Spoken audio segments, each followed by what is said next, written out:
Сәлем, бұл заманның кестелеу курсы. Бұл видеода біз кестелеу машинкасына флешканы қалай қолдану керек, сол туралы айтамыз. Кеттік.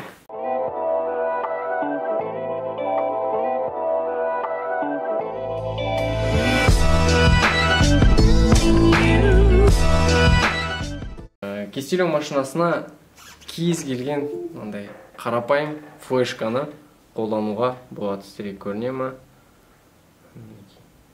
Бұл енді 8 гигабайт болуы мүмкін, 16 гигабайт болуы мүмкін. Примерно сондай бір флешканы сатып аласыздар, арнайы. Мысалы, бір флешкаларда сіздерде болуы мүмкін, ішінде басқа да бір файлдар, папкалар болуы мүмкін, и соны қолдануға болатын шығар деп ойламаңыздар. Бұл арнайы бір бөлек флешканы арнағаныңыз дұрыс. Сондықтан немесе сіз сатып аласыз жаңадан осындай қарапайым флешканы, немесе бар флешканы аласыз, форматировать етесіз, яғни ішіндегі барлық қажет жоқ заттардың бәрін өшіріп тастайсыз, немесе қажеті бар болса өзіңізге басқа жерге көшіріп аласыз, компьютерге ме, ноутбукқа ма. Содан кейін бұл флешканы бөлек кестелеу машинасына арнайсыз, яғни тек қана машинкада қолдануға болатын флешка болады. Сондықтан лучше сатып алғаныңыз дұрыс. Қазір біз флешканы вставлять етеміз компьютерге. Так, флешканы вставлять еттік, міне пайда болды. Енді бұл флешканың ішінде заттар бар екен. Енді осы заттарды форматировать ету үшін біз аламыз, флешка алып келеміз. Курсорды одан кейін мышканың оң жақ батырмасын басамыз. Осындай меню шығады. И осы жерде форматировать деген бар. Естеріңізге сақтаймын, естеріңізге түсіремін. Егер флешканың ішінде заттар болатын болса, оны міндетті түрде көшіріп алыңыздар. Өйткені барлығы өшіріліп кетеді. Форматировать деген басамыз. Содан кейін осы жерде быстрая очистка деген бар. Осы жерге галочканы басамыз. Содан кейін начать дейміз. Сізге есіңе түсіріп жатырмын мен айтқандай. Яғни барлық нәрсенің барлығы жоқ болып кетеді. Сондықтан басқа жаққа көшіріп алыңыздар дейді. Окей деген басамыз. И бір шама уақыттан кейін заттардың барлығы өшіріледі. Сәл күтеміз. Мінекей, форматирование завершено. Окей. Енді қараңыздар. Ішінде 14,5 гигабайттан свободно 14,5. Яғни пустой.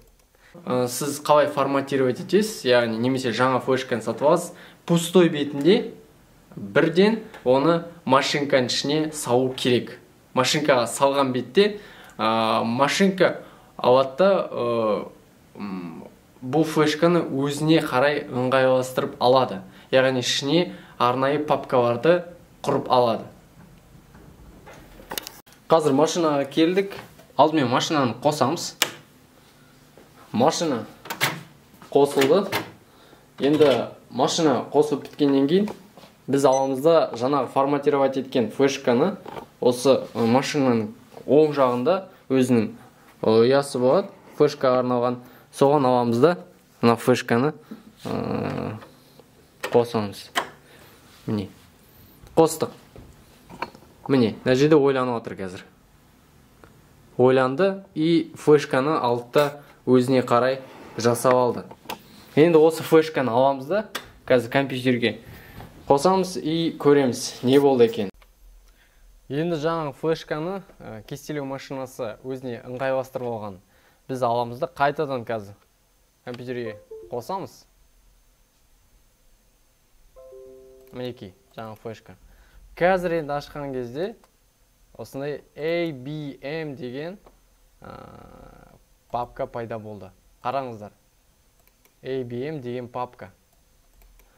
Бұл папка бізге нені айтады? Бұл папка бізге осы флешка кестелеу машинасында енді ашылады. Яғни сіз ішіне кестелеу схемаларын салған бетте машинка енді оны көреді. Қай жерге енді бұны жүктеу керек, мен сізге қазір көрсетейін. ABM-нің ішінде тағы бір папка бар мысалы. Біреулерінде басқа папка болуы мүмкін. Мысалы, біздегі схемалардың несі жүктелуі. Мысалы, мен апрельдің ішіндегі бір схеманы қазір аламын. құс ою деген папка создавать еттік. Ішінде осындай схема. Міне, мынау схема екі форматта, біреуі DST, екінші DGT. Енді бізге DST керек, болмай жатса DGT.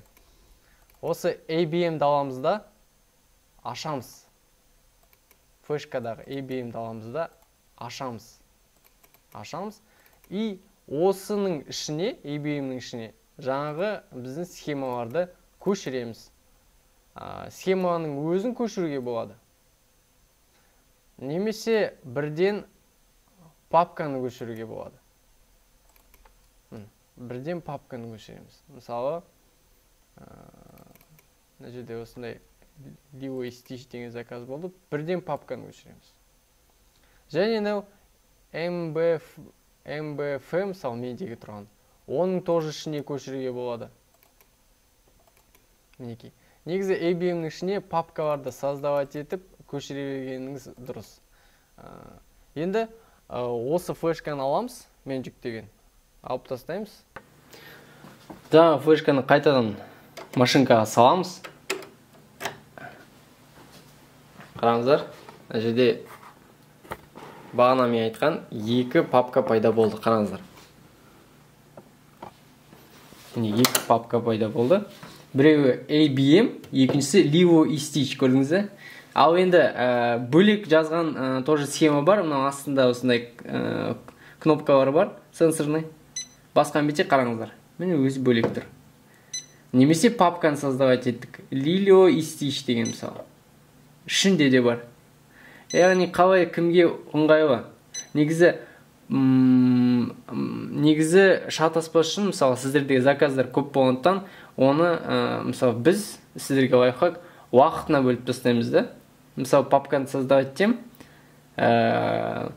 қазіргі жыл 21. Жоқ, мысалы, қазіргі, мысалы, майда айтайық, уақыт айтамыз, мысалы, қазіргі апрель, и аламда, соның ішіне апрель деп жазамда, и ішіне аламда сақтай берем барлығын. Немесе аттармен сақтаймын. И бұл Эльна деген кестелеу машинасында орысша кириллица әріптер түсінбейді, сондықтан латынша жазамыз. Точка-точка болып қалады, и көрмейді, сондықтан кейін шатасамыз, сондықтан латынша дұрыс. И аламызда Livo Stitch мысалы біреуін басамызда, и бір схемасын үстіне басамыз. Окей дейміз.